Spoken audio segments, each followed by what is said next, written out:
वो तो मोहम्मद सिराज और आकाशदीप ने आके इज्जत बचा ली, वरना इंडिया तो दो बड़ी गलती कर बैठा था और वो जो एजबेस्टन था वो इतिहास में दफन कर जाता एक बार फिर से टीम इंडिया को। जी हां, जेमी स्मिथ, हैरी ब्रूक, इन दोनों की तारीफ करोगे, तारीफ आप करोगे मोहम्मद सिराज की, आकाशदीप की, लेकिन सवाल आप गिल से भी पूछोगे कि बाकी गेंदबाज क्या कर रहे थे, कैप्टन क्या कर रहे थे और कोच। सवाल तो पूछा जाएगा। मुझे आशीष नेहरा याद आते हैं एज अ कोच। वो मैदान पर होते हैं, बाउंड्री पर नजर आते हैं आपको जब आपकी बॉलिंग आपका साथ नहीं दे रही होती है, लेकिन मोनी मौकल नजर नहीं आए।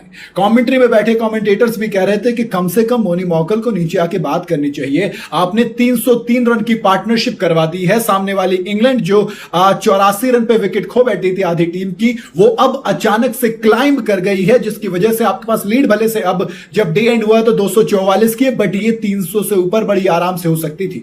आपने 587 बनाए थे, आपने 84 पे आधी टीम को पवेलियन लौटा दिया था।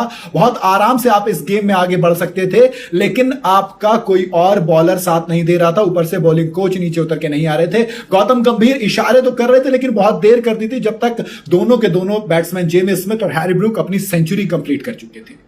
जी हाँ, जेमी स्मिथ नॉट आउट गए, मोहम्मद सिराज ने वो 6 पर लिया। और सिराज भाई साहब, जब जब इनको अकेला छोड़ा जाता है, जब जब इनको पेस अटैक का लीडर बनाया जाता है, ये प्रेशर में और निखर के आता है।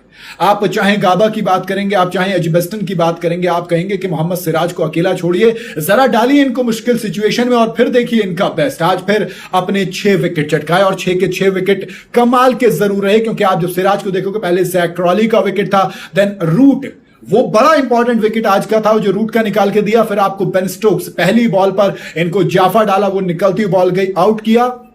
देन इसके बाद क्रिस वॉक्स का विकेट आकाशदीप ने लिया, लेकिन ब्राइडन कार्स और फिर जोश टंग, देन शोएब बशीर, वो 3 विकेट एक साथ निपटाए। तो कहीं ना कहीं वो बड़े विकेट थे। जो रूट की आप बात करेंगे, चाहे आप बेन स्टोक्स की बात करेंगे, जैक क्रॉली की बात करेंगे, ये 6 में से ये 3 विकेट तो बहुत कमाल के थे। दूसरी तरफ आकाशदीप, तू डाल मैं पात वही चल रहा था। तूने 2 विकेट चटकाए, मैं भी 2 लूंगा। तूने 3 करवाए, मैंने 3। हालांकि सिराज ने बाद में चीटिंग कर ली, 4-4 तक दोनों साथ चले थे। सिराज बचे कुछ दोनों विकेट ले गए। आप बेन डकेट का विकेट देखेंगे, आप ऑली पॉप का विकेट देखेंगे, पिछले मैच में सेंचुरी जड़ी थी।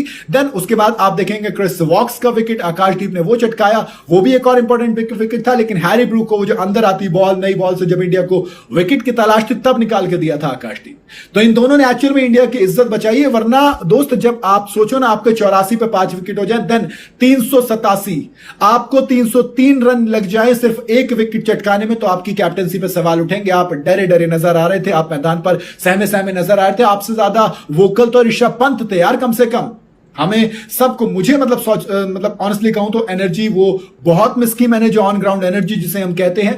बहरहाल ऑनेस्टली कहूं तो दिन का खेल खत्म होने तक इंडिया के नाम आ गया, वरना आलम सेशन वाइज देखोगे तो वो इंग्लैंड के थे।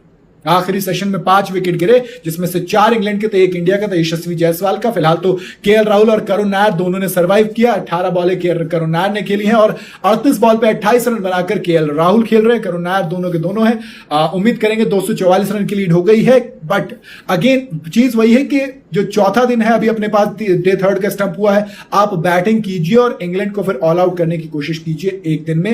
हद से 1.5 दिन, 400 से ऊपर तक नहीं, 400 तो नहीं, 371 चेज कर लिए थे। अप्रॉक्सीमेटली 450 पौने 500 तक का बफर लेके चलो दोस्त, वरना ये इंग्लैंड है। आखिरी इनिंग में सुदुपा जी ने कहा था कि ये सबसे कमजोर बॉलिंग अटैक है, ये अपनी बैटिंग को बैक करेंगे और 450 को भी चेज करने के लिए जाएंगे। तो रिजल्ट तो मेरे हिसाब से आएगा। अब बाकी आपको क्या लगता है? रिजल्ट तो आएगा। बाकी आपको क्या लगता है कि कौन सा टोटल इंग्लैंड के लिए काफी होगा, कौन सा टोटल एजबेस्टन में हमें जीत दिला सकता है? बताइएगा जरूर कमेंट के अंदर। वीडियो अगर आपको पसंद आई हो तो इसे लाइक और शेयर जरूर करें और जाते जाते चैनल को फॉलो और सब्सक्राइब जरूर करते जाइएगा।